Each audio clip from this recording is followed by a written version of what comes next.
This is Eddie Wilson welcoming you to Austin Roots, a podcast about how Austin, Texas became flavored the way it is. And this is Dr. Jason Mellard, a cultural historian, doing my best to connect the old and the new in this city we call home. Or the center of the musical universe. Don Hyde has a career across the cultural scenes of Texas and California and is speaking to us today all the way from Italy. And a lot of our focus in our conversation will be on his Austin raising as well as his role as a principal figure in the legendary venue, the Vulcan Gas Company. Welcome, Don. Thanks for joining us. Great to meet you, and always great to see Eddie.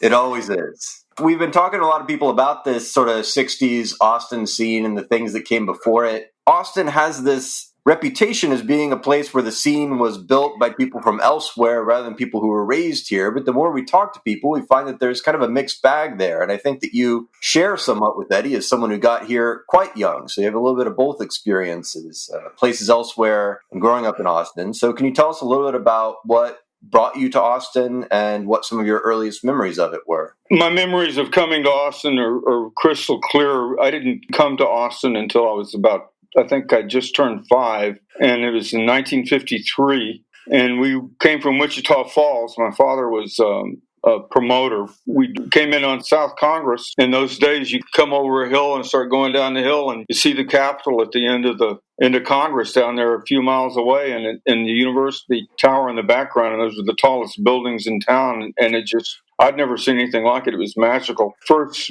meal that we had was at the Frisco. It had just opened in 1953. It hadn't been open very long, and I remember the meal, and my father had raved about Austin. We'd lived in Wichita Falls for a year in Kilgore before that. Very interesting places. They didn't have a lot of natural beauty to them, where Austin, especially at that time before it was all plowed under, just was so rich in natural beauty. I thought I died and gone to heaven. My whole family just loved it. And I had a lot of friends that were born in Austin, met a lot of people that came to Austin because of the university later or politics, and it's just stuck on people. I always felt like Austin really changed after the Kennedy assassination, when Johnson became president and Austin sort of became the center of the universe, and they started tearing down all the old boarding houses that were between the river and 40th Street and Lamar or where Mopac is and I-35,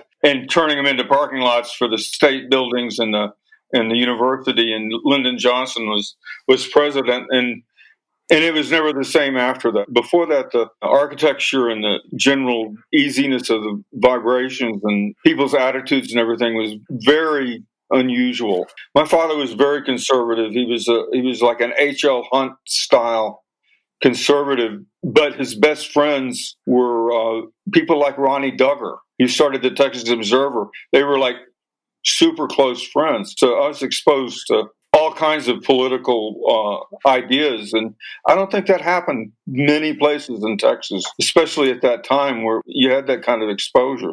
I hadn't heard someone put 63 as the center of the change before, but that's really interesting, the way that it got a focus because of Johnson, and then you have kind of a front row seat with that politics stuff too. And so did your father's relationship with John Tower, is there a shared Wichita Falls connection there? Or did they meet here later? My father was Tower's campaign manager and speechwriter in 1960, and there hadn't been a Republican elected in Texas since Reconstruction. It was a big deal. Tower won, and my dad was his speechwriter, and it was a really big deal. And he really despised Lyndon Johnson. He thought Lyndon Johnson was just an evil person. He thought that, he would have people killed. He was a gangster. He didn't care for Kennedy, but when Kennedy was assassinated and Johnson became president, he went on a 2 or 3 year drunk that is unmatchable. He was such a mess that when it was up for reelection in 66,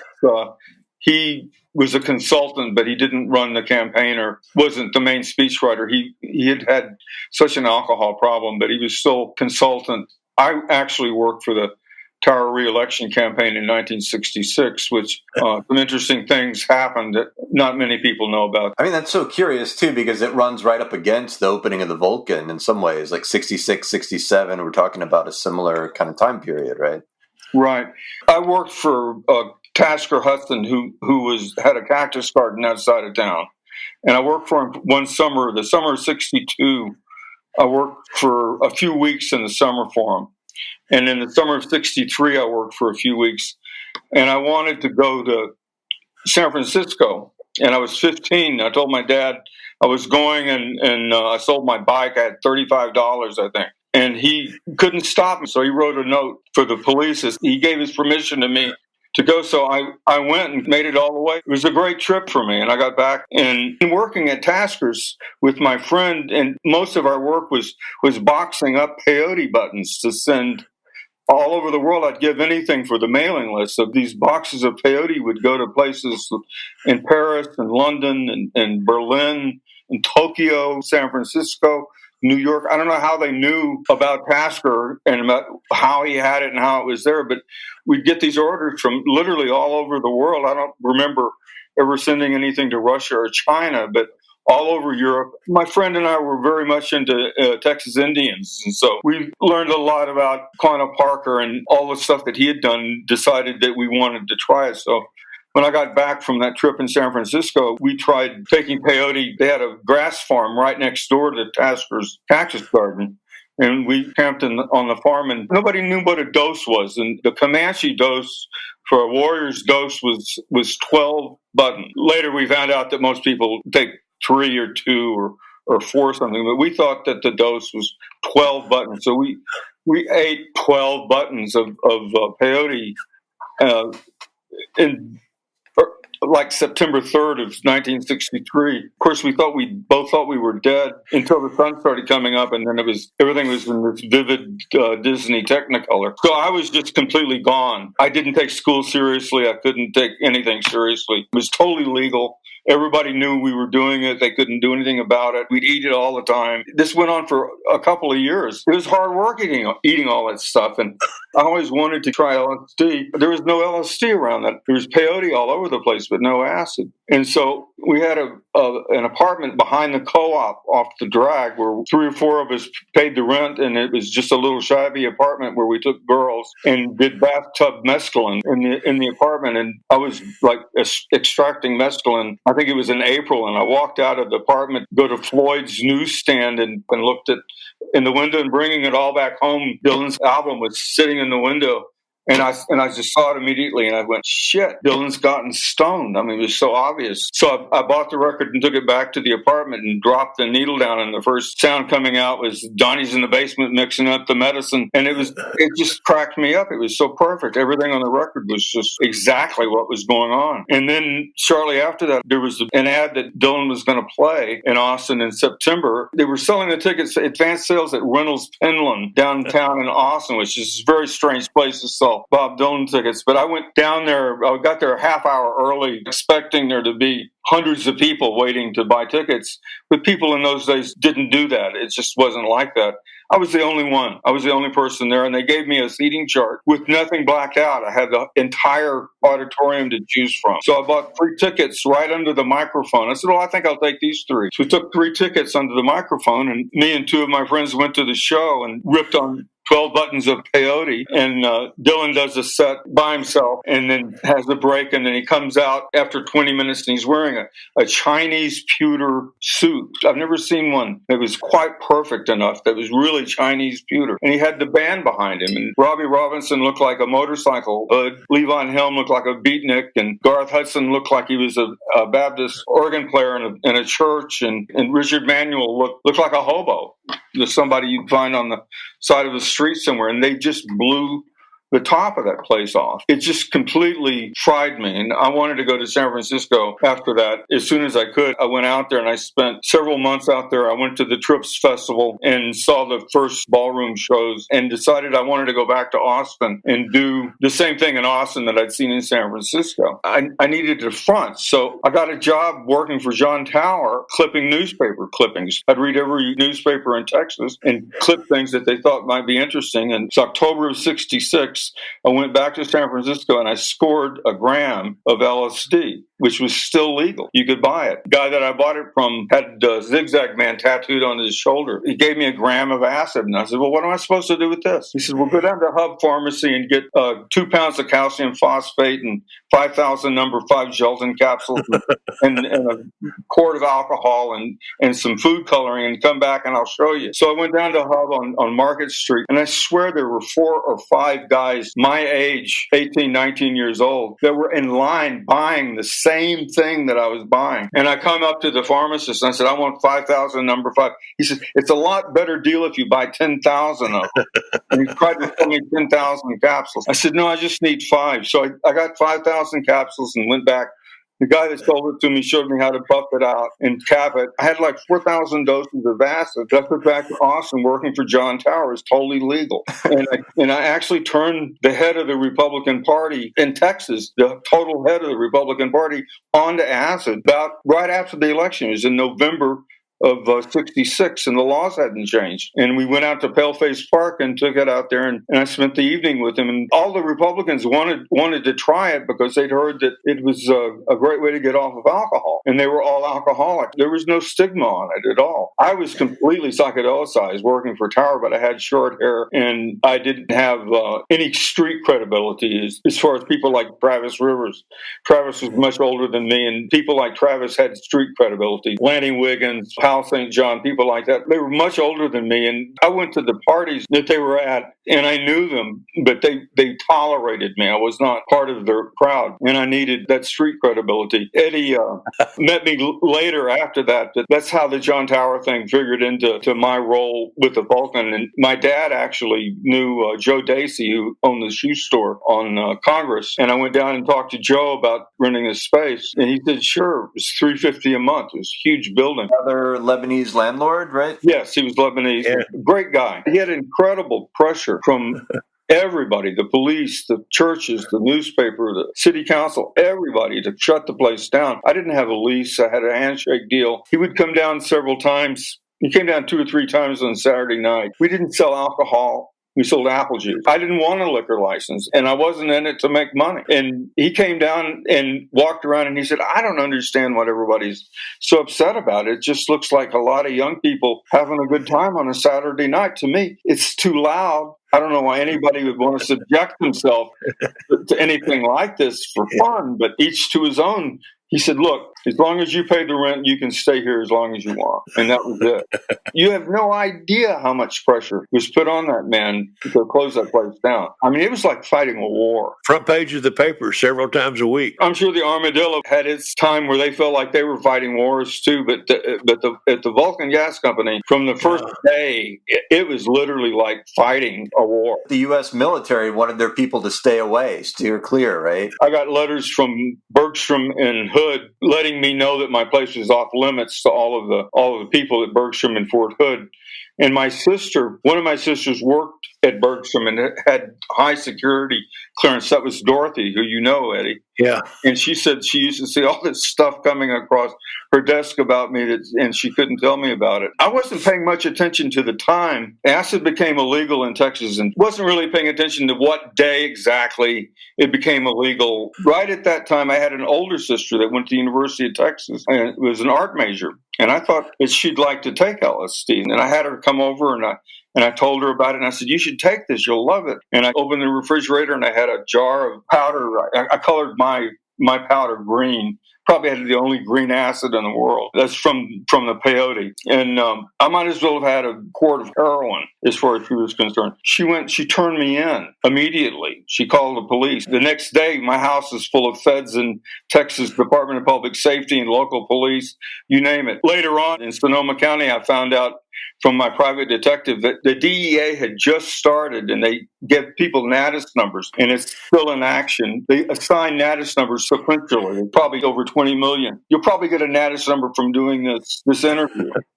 You know, my detective said, this is pretty good, Don. You've got one of the lowest NADIS numbers I've ever seen. I said, what's my NADIS number? He said, 4. It's probably alphabetical, so it was like A, B, C, D, and the H was number 4. So I was the first asshole that was busted in Texas for acid, and my lawyer was Sam Houston Clinton, who's quite a famous, wonderful man. Sam Houston got all the cases from the first year, including the Native American church, all of it thrown out of court because the law was badly written. They had to rewrite it. and then it became illegal again in '68. But the first year, there were several hundred cases that they'd gotten, with LSD in Texas that all got thrown out because of Sam Houston Clinton. And David Richards. David Richards came to town the day that I left, literally. We compared notes one time, and he and Sam Houston became partners the day I left Austin. David wasn't involved with Sam at that time in 1967. I was never that concerned about it. I was untouchable. I was young, and I never lost any sleep over it or anything. I should have. Peyote was great, but man, it was tough taking that stuff. Really hard on your stomach. And my buddy finally found out that the best way to take it was by an enema. He would do peyote enemas, and that was the way he wouldn't get sick on it. I wouldn't do enemas. Best way we ever found to take it was to make tea out of it and then use the tea and mix it with cornmeal and make cornbread out of it with the peyote tea in the cornbread, and that's a pretty good way to take it. In some ways, it's kind of no wonder that you see 1963 as the year that everything changed. You go out to California in 63, peyote you're turned on to in 63, Kennedy assassinations in that November. Right. And, this arc that we've been going through of 1963 to 1967, it underscores what you're saying about how rapidly things were changing. Like the world was so different. And especially for young people, right? Someone who's 18 in 67 versus 18 in 63, that's a world of difference. Exactly. To me, the big thing was the Dylan concert. I mean, it's true. I saw Johnny Horton's last show at the Skyline, and I love that stuff. And I loved going to Threadgill's in the 50s when I was a kid. My family used to go, and I went to all the folk sing things at the University of Texas and heard Janice and Lanny Wiggins and Powell, all those people playing it. They were great. It was wonderful. But, seeing Bob Dylan on the front row under the microphone, the first time he ever played in public with the band, ripped on 12 buttons of peyote was like having an electric socket. It was the first date on his first electric tour. So the big Newport Folk Festival thing had happened a little earlier. Right, 2 or 3 weeks before that. But yeah, a lot of people at that show. And it's like key to the Austin story is how this shift happens from everyone being into folk music and folk sings to when that stuff electrically amplifies, and Dylan's key to that, and sort of the psychedelic rock stuff that comes a little bit later. So what was it like to sort of live through that, to have both sort of Threadgill's and the Vulcan to be part of your worlds? It was great. I was young. I just took it in stride at the time. I mean, the thing about Austin, I lived in the Lomax house. Charlie Pritchard, who was Fat Charlie in the Conqueror, and I had the Lomax house. The last people to live in it was he and I and our girlfriends before they tore it down and did a frat house out of it. But the Lomaxes collected all this stuff. There wouldn't be folk music. There wouldn't be I don't know if there'd be rock and roll. You got all the stuff from the Delta going on, and the Lomaxes are responsible for bringing a lot of that out. The Delta is the heart and soul of American music. Austin isn't. But Austin was the place that the Lomaxes lived and collected all this stuff. I was aware of Alan and John Lomax by the time I was 8 or 9 years old. And I had their books, and my dad had a radio show in San Antonio in the 30s and played cowboy music and Strawberry Roan and loved Jimmy Rogers. I was raised on Jimmy Rogers and Big Bill Brunsey and Lightning Hopkins, and that was the stuff that I listened to when I was 3 and 4 years old. So to me, that was just natural. Wasn't anything unusual. When I found the folk scene, Eddie's friend Stanley Alexander, he dated my oldest sister that turned me in. I wanted to be a banjo player when I was like 11 years old. And he took me to either a Ranger or a Caver party in maybe February of 62. All the folk sings, every week I was there. And I went to all the Caver and Ranger parties. I couldn't get enough of it. I met the Kingston Trio in Mexico when I was 10. And every time they came to town, they'd call me on the phone. And I'd go down and watch them from backstage. And Hal St. John and Travis Rivers all thought they were running cool and square. But to me, they were like the Beatles. I'd always had that musical exposure. And I really didn't think that there was anything that strange about it. And on top of all that, I got 1Y on Vietnam. My coach in high school was Dan Rather's brother. Don Rather was my PE coach, and he hated me because he thought I was a beatnik or something. And he hooked me up with some kid that outweighed me. He's bigger than Eddie. We were wrestling, and he threw me down on the mat and came down with all of his weight and cracked my lower vertebra. And when I went in for Vietnam, they took an X-ray of my lower back. They said, "You'll never get through basic," and gave me a 1Y. So I didn't have to worry about any of that. Yeah, thanks, Coach Rather. Yeah.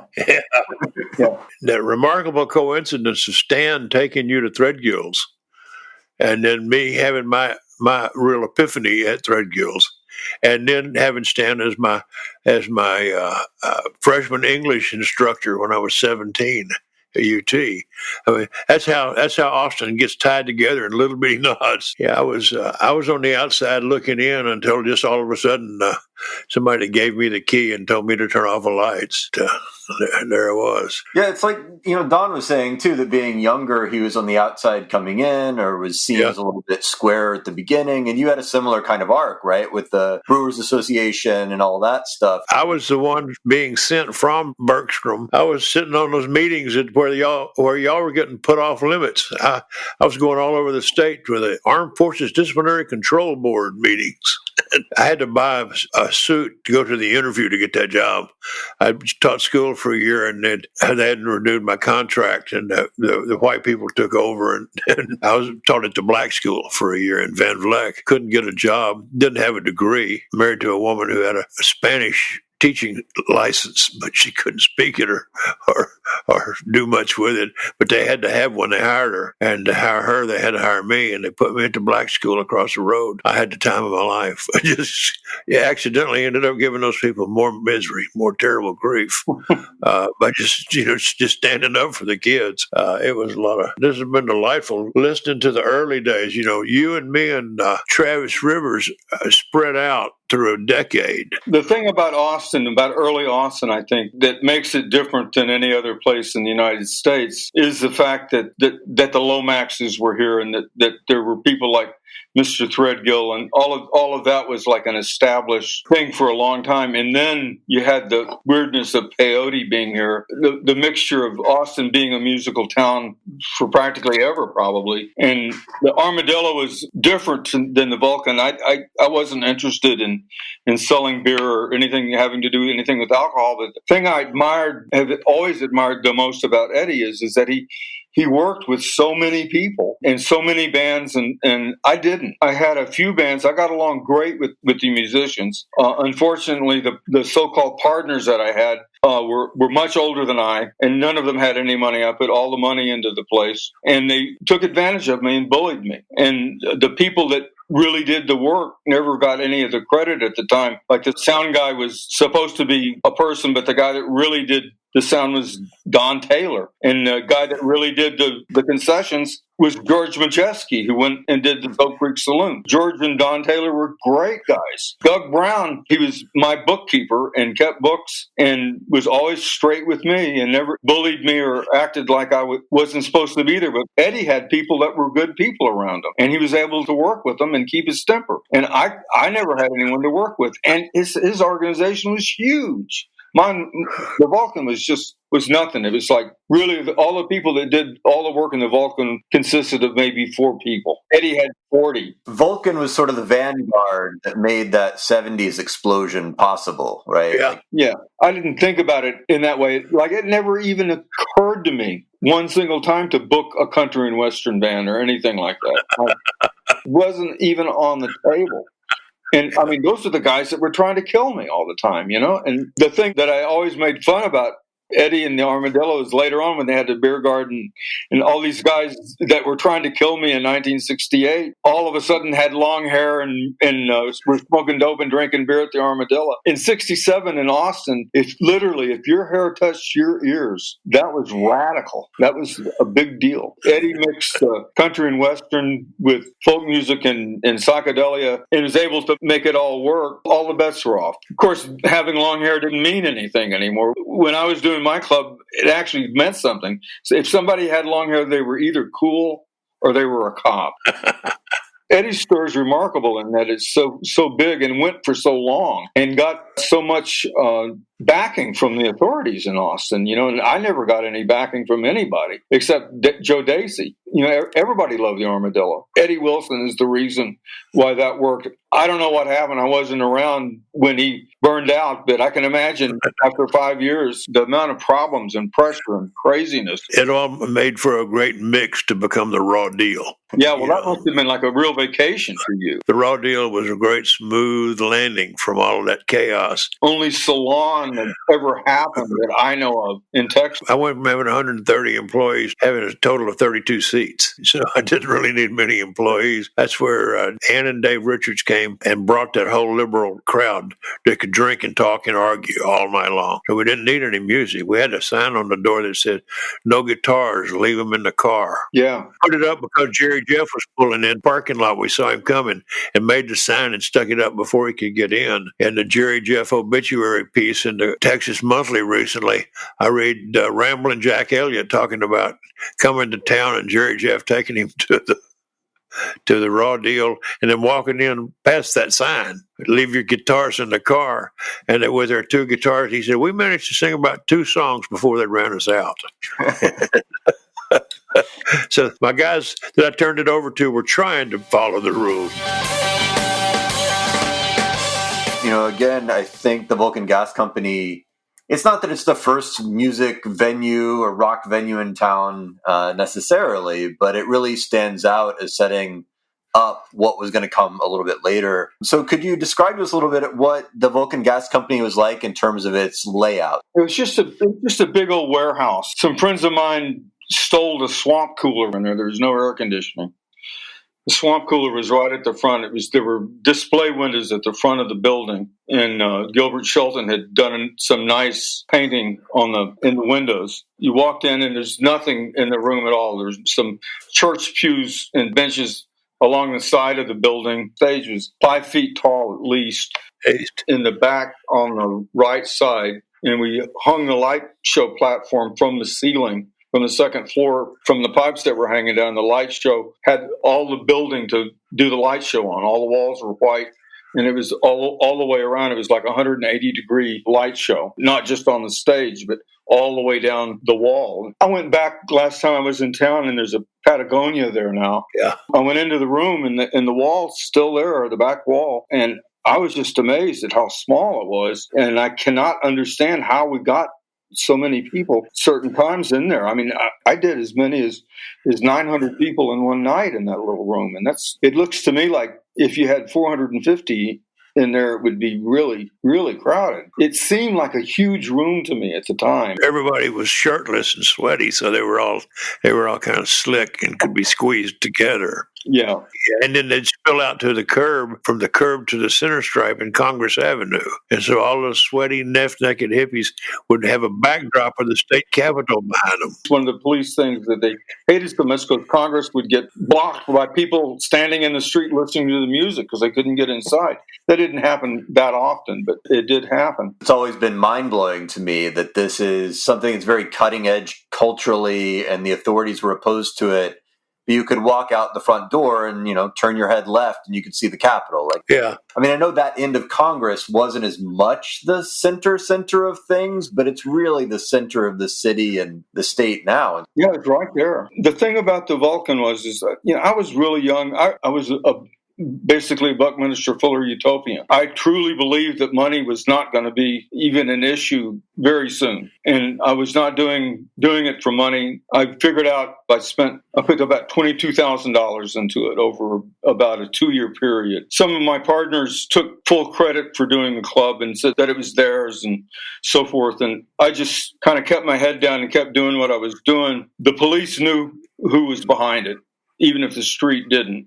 Around March of '69, Jerry Spain was on the Vice Squad. Eddie got to know him very well with the Armadillo. And I grew up across the street from him and used to mow his lawn and babysit for him when I was living at home. They didn't really want to bust me in Austin because I was a hometown kid, and they didn't really want to send me to Huntsville. But Jerry came in one day and he said, "Look, you gotta quit. You gotta stop doing this.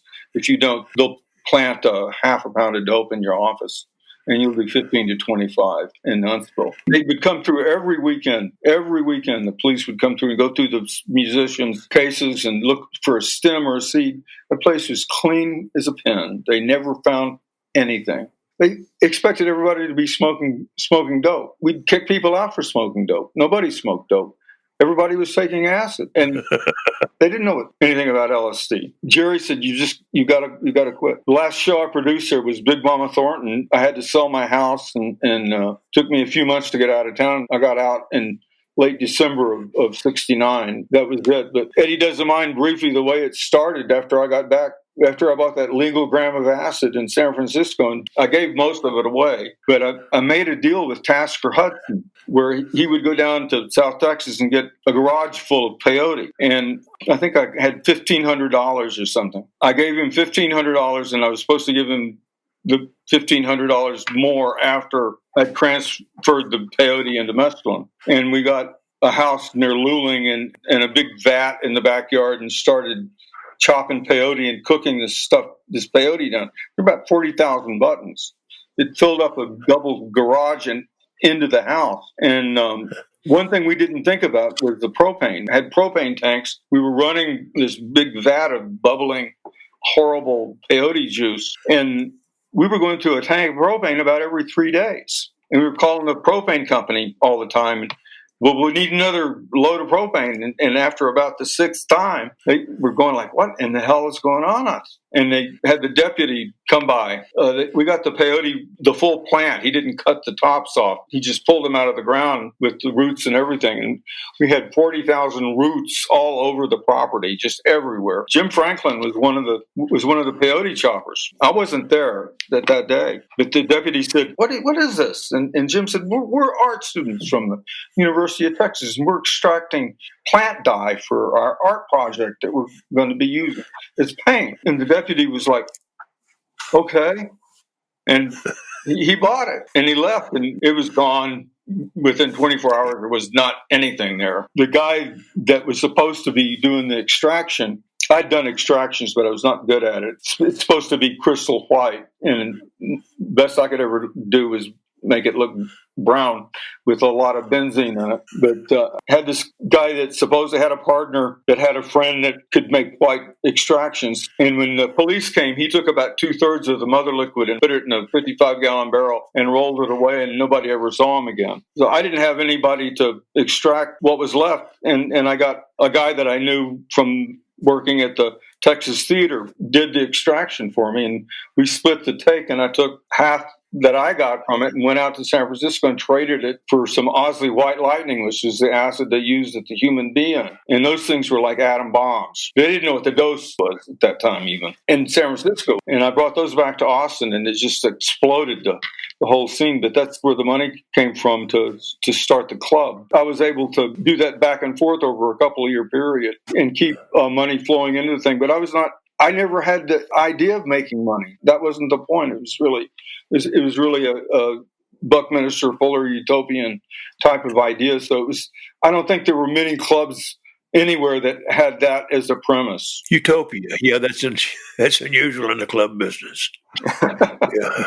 But I mean, a lot of them were like, it was one of the first countercultural clubs run by the counterculture itself. And I think that a lot of them started out a little bit that way. You know, the Armadillo, too, had its kind of outlaw connections early on. And, you know, the community arts laboratory idea, which isn't so far off from the Utopian, that there were those ideas. And let's talk about the music a little bit, too. Who were some of the musical artists that were more memorable or important for you in the history? Well, Austin had a bedrock of house bands. I was stupid that I would not book bands that did covers. I only wanted to book bands that did their own material. And Jimmy Vaughn was a tremendous guitar player. And there's another guy named Johnny Richardson who was a tremendous guitar player. But they were in cover bands, so I wouldn't book them. It was stupid. There were always good musicians around, and originally, the Vulcan was going to be the 13th Floor Elevators Club. Their shows were just absolute chaos and a total mess, but sometimes they would click and they could really blow the top of your head off. I thought the Vulcan was going to be a place that they would play at least once a month, if not more, but it didn't work out. But we had a band named Shiva's Head Band, which was a big part of the starting of the Armadillo. They were a house band. The Conqueror was a house band, and they all had followings. And Houston White was one of my partners, and he brought in Johnny Winter. And Johnny Winter woodshedded before he went to New York and became famous. And Johnny was just great. I mean, world-class guitar. He never drew more than 100 people. I'd have Johnny Winter on a Thursday night for $1, get 100 people. Austin's always been like that. Austin always had to be told by New York or Los Angeles or San Francisco that something was cool before they jumped on it, even if it was from Austin. The Elevators broke up and a band called New Atlantis started, and it had a guitar player named Jim Mings, and Danny Galindo was the bass player from the Elevators, and they were great. They were just great. There were a lot of really good musicians, but they didn't draw. The bands on the West Coast were afraid to come to Texas, and the first band that I got to come was Canned Heat from Los Angeles, and they sold the place out 2 nights in a row.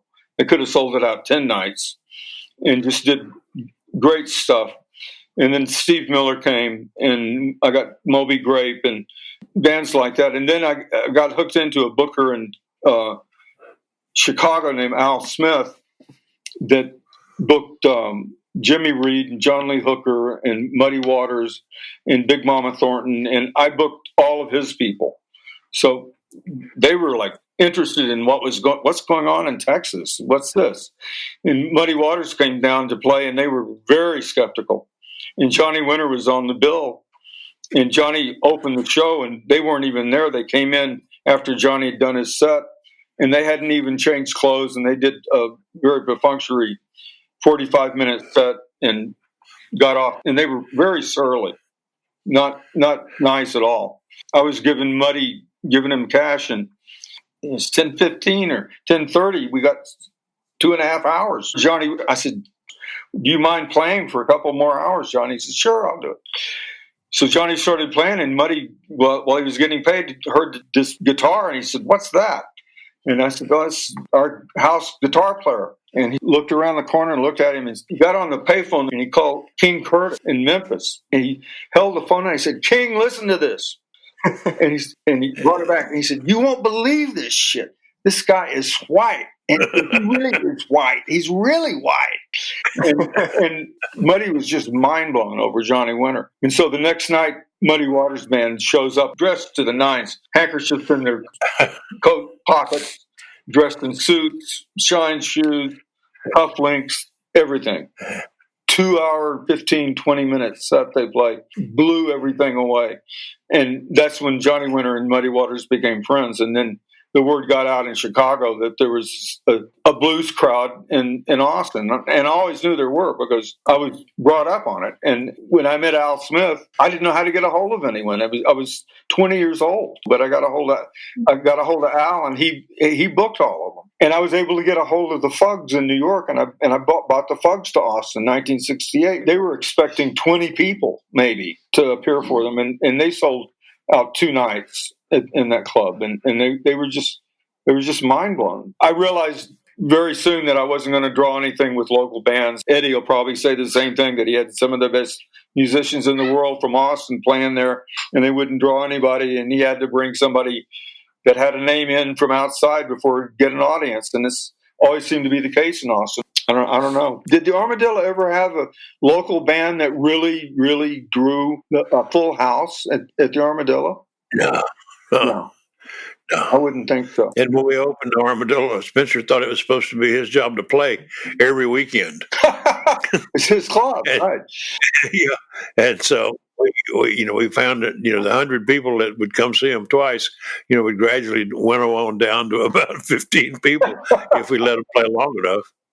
Oh, it was sad. Yeah, but the same kind of thing, right? You started booking national acts with people with a name outside, and it would be people like Freddie King who would start to get some bodies in the room.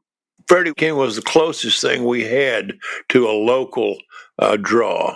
Freddie played way too many times, but he would always draw. He only played for me once. He booked him with Johnny Winter. It didn't sell out. It almost did. It did very well, but it was not a sellout, which surprised me.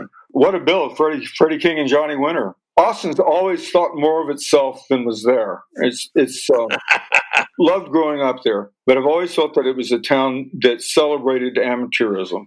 Although there have been some great people coming out of it, it's just the whole attitude is like, we're Austin, and Austin is, T-shirts and cutoff. I used to get shit because I wore a fucking bandana. My own people gave me shit.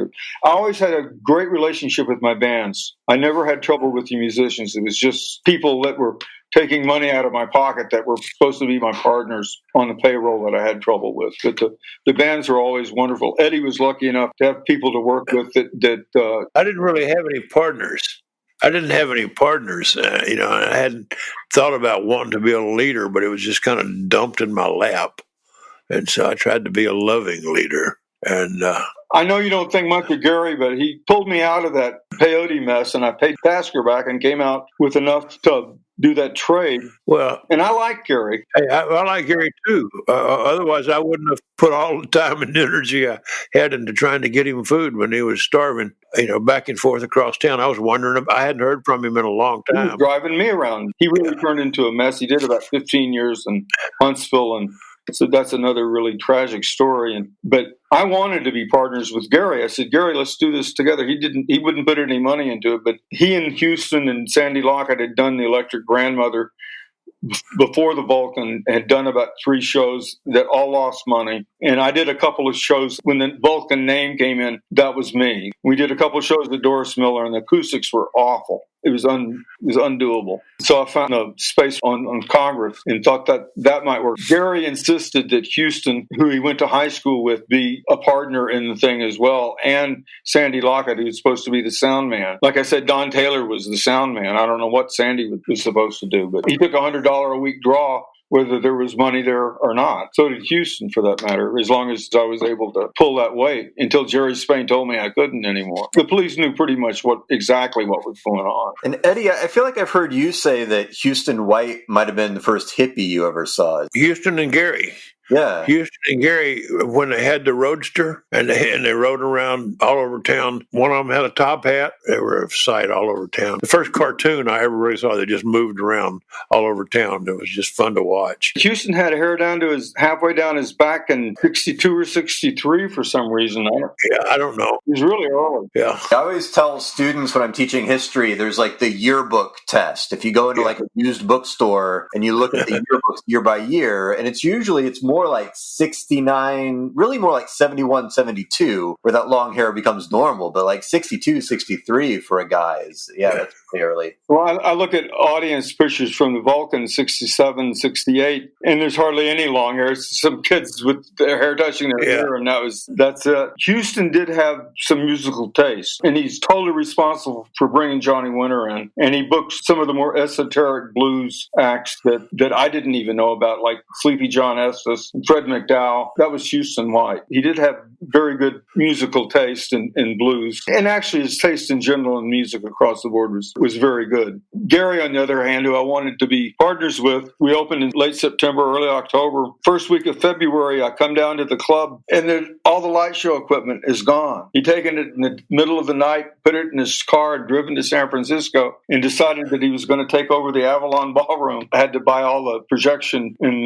light show equipment over again. I saw him 2 or 3 years later in San Francisco, and I said, that was really a shitty thing for you to do. The thing about Gary was, like, he said, yeah, it really was. He said, it was really a bad thing, didn't he? He said, I really feel bad about it, and I'll make it up to you. And he did. He did several things, went way out of his way to make it up to me, and other people wouldn't bother. Questions you ask about the upstairs of the Vulcan. If the police had ever gone up there, I would have gone to jail, and I had no control over what was going on up there. Jim Franklin has claimed over the years that he started the club, and he was in San Francisco. He took the money that he made from shopping at peyote and went to San Francisco, and it ran out about February of 68, and he came back, and the first poster he did was just the best poster he ever did. Even his armadillo posters aren't as good. It was Mance Lipscomb and Charlie Pritchard from the Conqueroo. It's a beautiful poster. Yeah.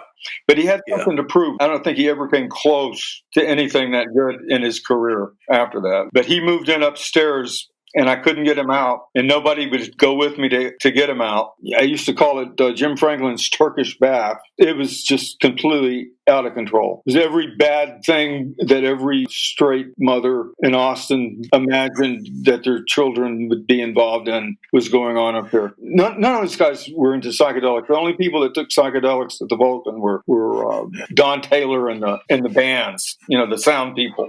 Houston White maybe took acid twice or three times in his life. I think Jim Franklin took acid once. Jim was a speed freak, and he liked living above the light show because the light show had opaque projectors, and he could take a picture of somebody and project it on a canvas and trace it. And that's what a lot of people did. And everyone thinks Jim's such a great artist, and he might be better than he used to be, but I know that he used to trace a lot of his people on canvas from the light show equipment. In terms of Jim Franklin's work, another big Vulcan piece is that Big Joe Williams based on the Burton Wilson photograph, right? Right. It's a wonderful photograph. Yeah. I feel like I've heard people say, were you sitting on the other side of the table from... Yeah.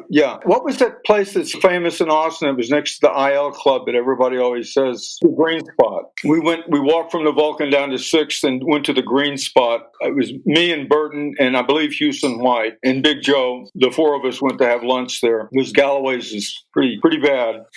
Green Spot was okay, but there's a famous place that was next to Eiel's for years that used to have music. I've heard people say it was the Victory Grill. Victory Grill, yeah. No, it wasn't the Victor Grill. It was the Green Spot. And I was at the table, and I believe Houston was also. But Big Joe was one of my favorites. He would drive over from Mississippi with his guitar, his 8-string guitar, and he never had a case. And he'd pull up by my office and open the car door and just start playing. There'd be 2 or 3 people on the street listening to him. He'd play for hours. And one of the reasons he liked to play the Vulcan was because nobody ever told him to get off the stage. He'd do 3-4 hour sets there. And this is after playing 3 or 4 hours on the street during the day before the show. Big Joe loved to play. He really, really liked to play.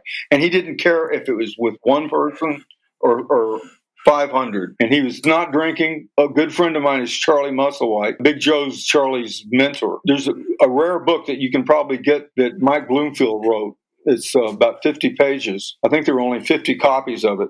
I had one once and gave it to Charlie Musselwhite. It's called Big Joe and Me by Mike Bloomfield. When Big Joe is drinking, the stories that Charlie has about Big Joe when he was a drunk are just unbelievable. And I think R. Crump even did an illustrated version of that, Me and Big Joe, which is hilarious. It's really funny. But when Joe was coming to Austin, he was not drinking. And he was just as sweet as can be. He was just the nicest guy in the world. I never heard him say a mean thing or a nasty thing to anybody, and must have played the Vulcan half a dozen times while I was there. Talking to a lot of people about Mance Lipscomb, and it sounds like similar kind of... Mance was just a really upstanding person, just across the board. He was never a drunk. No. But, I mean, Big Joe was a Chicago gangster. He used to carry a gun. He probably killed people, and he reformed. But Mance was always just the sweetest guy. Mance gave me a guitar in 1964. I was staying with him in a really nice 1958 Guild that was made out of churchwood, and he said he bought it for his nephew and never played it. Gave it to me, and I had it for 55 years, and I let Musselwhite take it down to the Clarksdale Museum, and it's down there now. But Mance was he was great, and Mance would not, at that time, play bills with Lightning. He didn't like it. He said Lightning was just an evil man. He wouldn't have anything to do with him. Mance had a following, but Lightning would draw more, but Big Joe didn't have a following, and Mance would draw 150 people, maybe. Lightning Hopkins could draw 400 or 500 people. Mance Lipscomb was like an angel. Absolutely. Big Joe was wonderful to me. Eddie had to go through guys with guns with the rednecks that he booked in his club. I had to go through the gun thing with guys from Chicago. Muddy Waters and Otis Spahn and those guys, they were all carrying guns. Kind of made me nervous. Yeah, Jerry Lee didn't have to have a gun to scare me. He would just scary off. I can believe that. I tell my students, he's the one you wouldn't want to run into in a darkened alley. Yeah. In terms of this blues stuff, too, it's interesting. This is another case where the Vulcan is kind of the vanguard because, you're booking acts that then the Armadillo is going to pick up those relationships.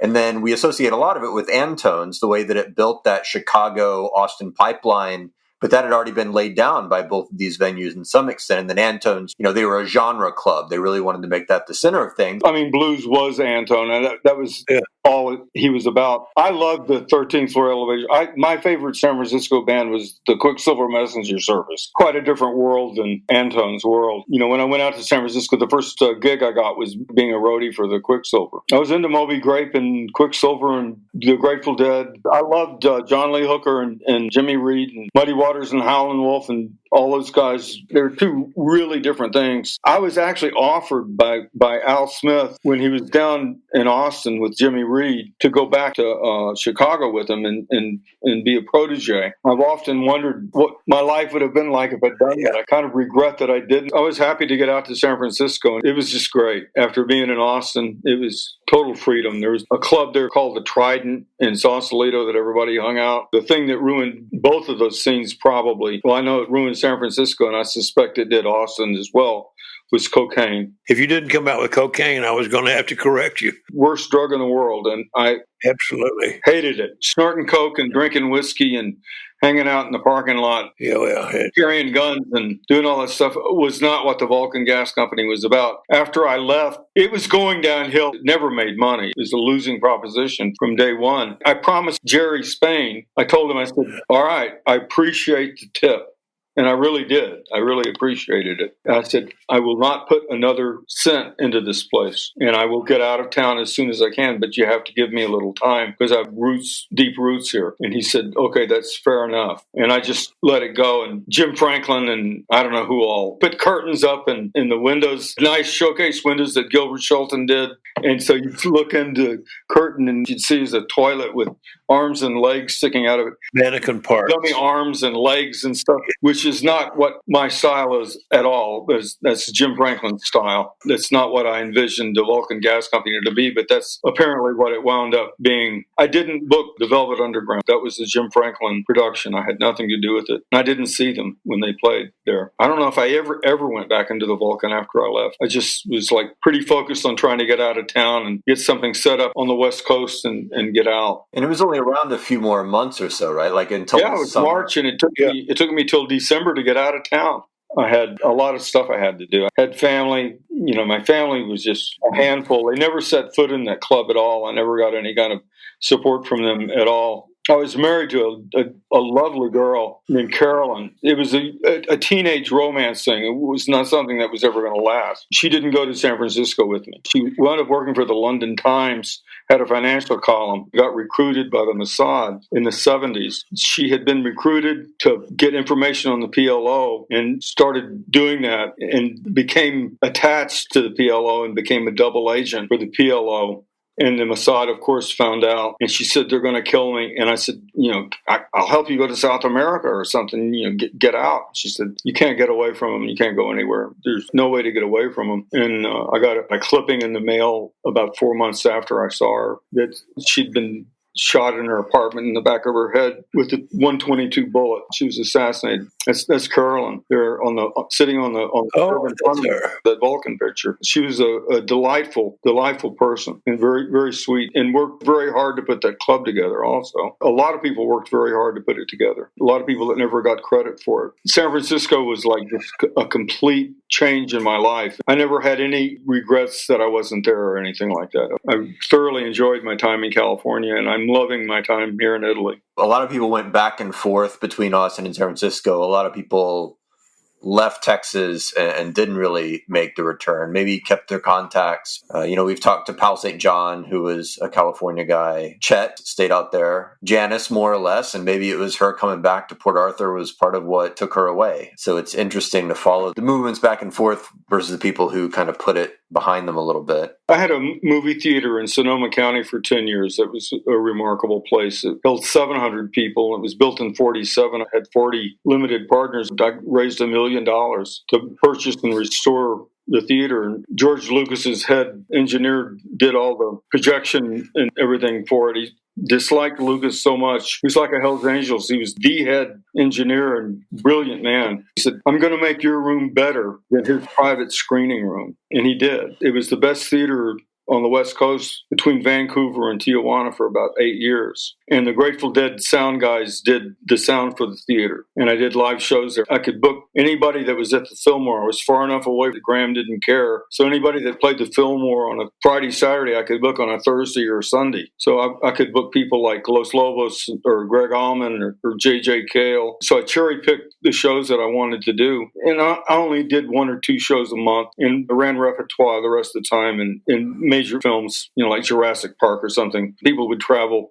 40 or 50 miles to see a movie like Jurassic Park there because the screen was so big and the sound was just blew everything else anywhere away. It was really a lot of fun to do. That's what kind of got me back into starting to talk about the Vulcan again, because for years people didn't even know I had anything to do with it. I got a 12-page interview about 1990 from some guys that I met at a theater owners convention in Vegas that owned the Dolby in Austin, and I told them about old Austin, and they had a 12-page interview that Bill Bentley did with Houston and Sandy and Jim Franklin from the Austin Chronicle, and my name wasn't mentioned one time. And they sent me the article, and they said, "Where are you in all of this?" They basically accused me of lying to them. And I had a movie theater, and I was booking Greg Allman that week or something, I mean, it became a professional thing. I had to defend myself. So I mentioned it to Tom and Kathleen Waits. I showed them the article and they said, "Oh, well, we know Bill Bentley. We'll call him right now." So they called him on the phone and got him on the phone and said, "This is Don Hyde.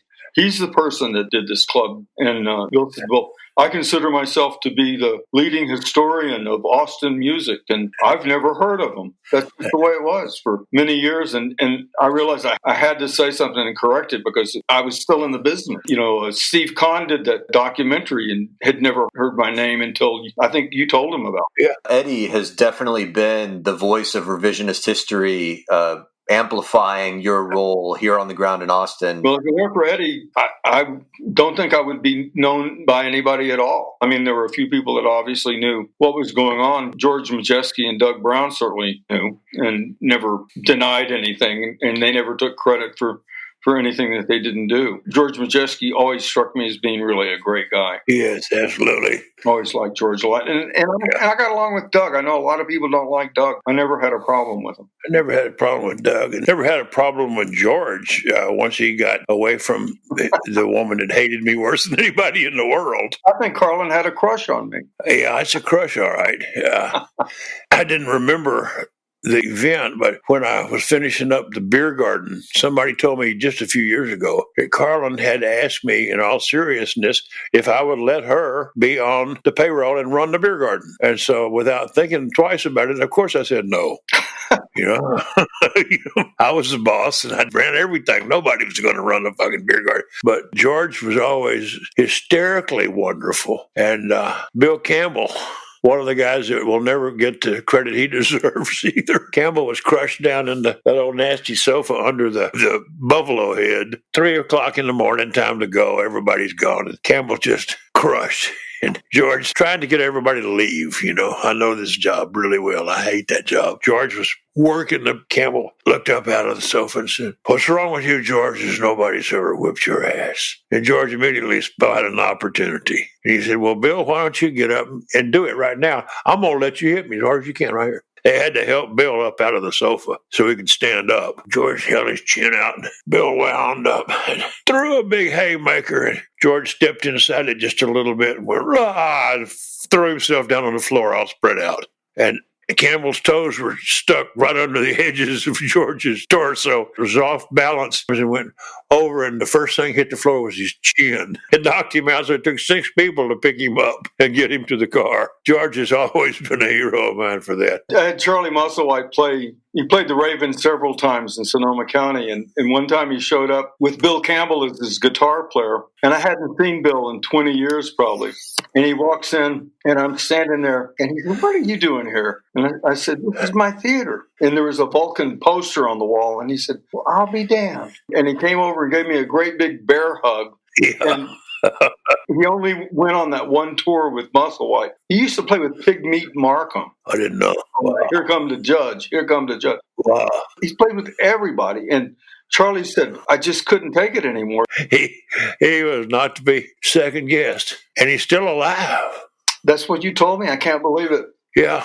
If you ever see him before he passes and he's conscious, tell him hello. I was staying at the Sportsman Lodge in Van Nuys. When I was split up with Maureen, I was with Tammy. They had a bar by the pool. And there were a bunch of real rough-looking guys at the bar. And they were all wearing really old Sleep at the Wheel T-shirts. I'd been telling Tammy about a number of Peter Sheridan stories. Yeah. And she just said, I just don't believe you. I don't believe these stories about Peter Sheridan. And I looked up and I saw one of these guys that's standing there drinking margaritas, and he had this old Sleep at the Wheel shirt on, and I said, come with me. And I took her over, and I went up to this guy, and I said, will you tell her that everything I'm telling you about Peter Sheridan is true? And the guy just had this really funny look on his face, and he looked at her, and he said, everything that he's telling you about Peter Sheridan is true.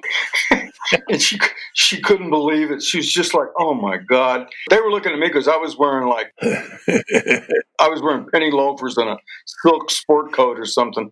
And they were a rough group. There were 4 or 5 of them. I started talking to this one guy. How do you know Peter? And so we started talking about Peter and Asleep at the Wheel. And he'd been a roadie for Asleep at the Wheel. And somehow Bill Campbell's name came up. And I said, oh, yeah, I know Billy's a good friend of mine. He said, he's a good friend of yours. And I'm like, you lying sack of shit. You know, like Bill would even speak to anybody that would wear a coat like you're wearing. He said, well, he happens to be my best friend. And I've got him on speed dial right here on this phone, and I'm pushing the button, and I'm going to have him on the phone here in about 5 seconds. He calls Bill. Bill's living in Fort Worth. He said, I've got somebody here that says that they know you. And he said, what's your name again? Got my name, and he said, Don Hyde here says to say hello to you, Bill. Do you even know this guy? And he said, Don Hyde's here. Let me talk to that son of a bitch. And he got me on. He says, what are you doing hanging out with these guys? That's a pretty rough group for you to be hanging out with. Bill pops up in my life like that in the strangest places. He's probably your nemesis. Well, I swung a hammer at his head one time and pulled back about a quarter of an inch before it crossed his temple. He and Mike Mays, the banker buddy, were sitting at the bar at the Raw Deal, and it was time to shut it down. Bill didn't want to go. And I reached up under the refrigerator and got a hammer, and I swung it, and I was thinking I'd just go and splatter his ass. And I pulled back at the last second. He batted the eye closest to the hammer about halfway down, and he said, Eddie, you know you wouldn't hurt me. I love you. He's a funny man. I would have liked to, well, I don't know what it would have been like, but having Bill Campbell and Peter Sheridan in the same room together would have been interesting. And I did want to ask you, too, we were talking about other characters in your lives. I don't know your history after Texas as much as Eddie does, but something I do know through people like Kip Stratton is a relationship with Sam Peckinpah, and I wonder if you might speak to that a little bit. Well, this goes back to Austin, and my dad, he was a PR director for the Steiner Rodeo, but he worked for a guy named John Van Cronkite, and the character actor L.Q. Jones was in the Wild Bunch and in a lot of Peckinpah movies and lots of movies for years. His name is Dodo McQueen. He was a University of Texas cheerleader and my father's office boy. And he was in Ride the High Country in 1962. And we went to the drive-in. LQ had a great part in it, but the movie is a masterwork. And LQ Jones is great in it. Years later, I'd seen Major Dundee, and I missed the Wild Bunch. But I went to see Straw Dogs by myself in San Rafael, and it just blew my head off. I didn't know what hit me. I didn't know what to think about it. What did it do to me? Somebody said, well, you got to see the Wild Bunch. Then they didn't have videotape, and it hadn't been out long enough to be in repertoire, so you couldn't see it. So the only way you could see it was at Skid Row movie theaters in big cities where they play 3 or 4 movies a day and charge $1. And sure enough,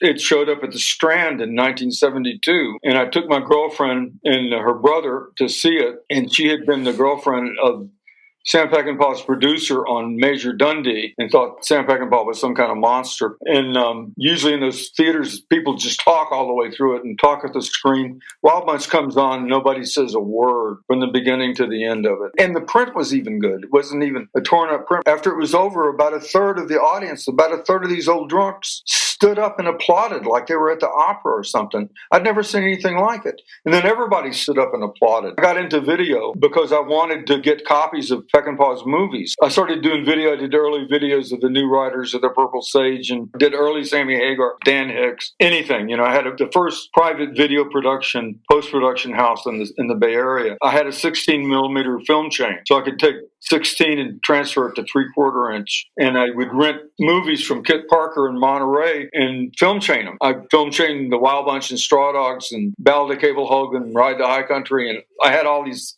things on 3/4 inch. Peckinpah was living in Sausalito doing Killer Elite, and I finally got up the nerve to knock on his door. Nope, I didn't know anyone that knew him, and I knocked on his door at 10 in the morning, and he opened the door and realized he didn't know me and started to slam the door in my face, and I stuck my boot in the door so he couldn't close it, and he couldn't believe that I did that. I had a Curtis print that Curtis took of Geronimo. I think there were only 3 of them. And I had a Fifth Face Chiefs blanket. I gave them to him. I said, I have something I want to give you. And he just said, you're the dumbest son of a bitch, or this bravest son of a bitch in the world to wake me up at 10 o'clock in the morning. Come back in an hour. So I came back in an hour, and I gave him the stuff. And he said, what do you want? And I said, I don't want anything. I just want you to have this. You really changed my life and really means a lot to me. I told him that I had this video company, and he said, well, can you get me a video copy of the Wild Bunch to show tomorrow? And I said, well, no, I can't get you a 35 of it because I don't have a print of it. He said, well, I've got a print of it. And I chained it, and he showed it to the guys that he was working with to make Cross of Iron. Actually, we watched it with Nick Ray and Jerry Garcia and Sam. And he said, well, this is Don Hyde, and he's my archivist. And so I became his archivist at that point, and we became really good friends. And he had a heart attack in 1980 up in Montana, and it burnt everybody else out. He called me, and I went up and took care of him when he got out of the hospital for several weeks and helped him write a script. Al Ruddy, who produced The Godfather, had hired him to do a script called The Texans. He made me help him write it. And the last 10 years of his life, we were like really close friends. He liked me because I hated cocaine and wouldn't let him use dope when I was around. He never drank when he was around me. We were just really good friends. I got a lot of great information off of him. He's a wonderful resource of Americana and Western information. The whole family was really interesting. They're all judges and lawyers except for Sam, and he was the renegade. Really taught me a lot. My best friend here in Florence, he's on his deathbed, but he turned out to be Berticelli's brother-in-law. And Mark Pepolo wrote The Last Emperor and won Best Academy Award for Best Original Screenplay for that. And he also wrote The Passenger for Antonioni and Sheltering Sky for Bertolucci. He's the best friend that I've made in Florence since I've been here. He's a great guy, but guys like Mark and Peckinpah, they're just unusual. I mean, you don't meet people like that. If you're lucky, you meet one in your life that is that heavy. They know who they are. They don't have any doubts about what they are or who they are. And I really think that that's what's important more than politics or anything else is for you to really get to know who you really are and what you are. Guys at that level are they're different from musicians. You know, Peckinpah was a writer. He hated it. He hated writing,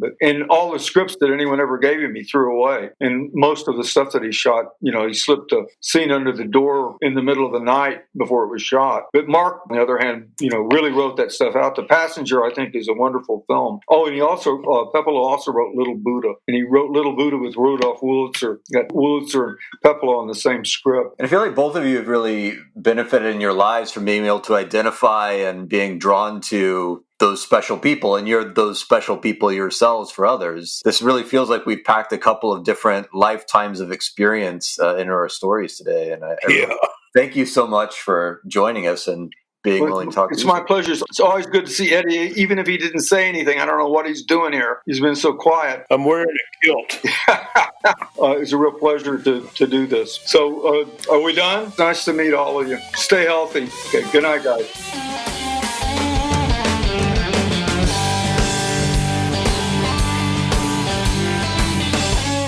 Austin Roots, executive produced by TSSI, produced by Renee O'Connor. Crybaby, courtesy of Jake Andrews Music. You need to get the memoir so you can get ready for the pop quiz. Go to threadgills.com and get Armadillo World Headquarters a memoir. Do it now and do it right.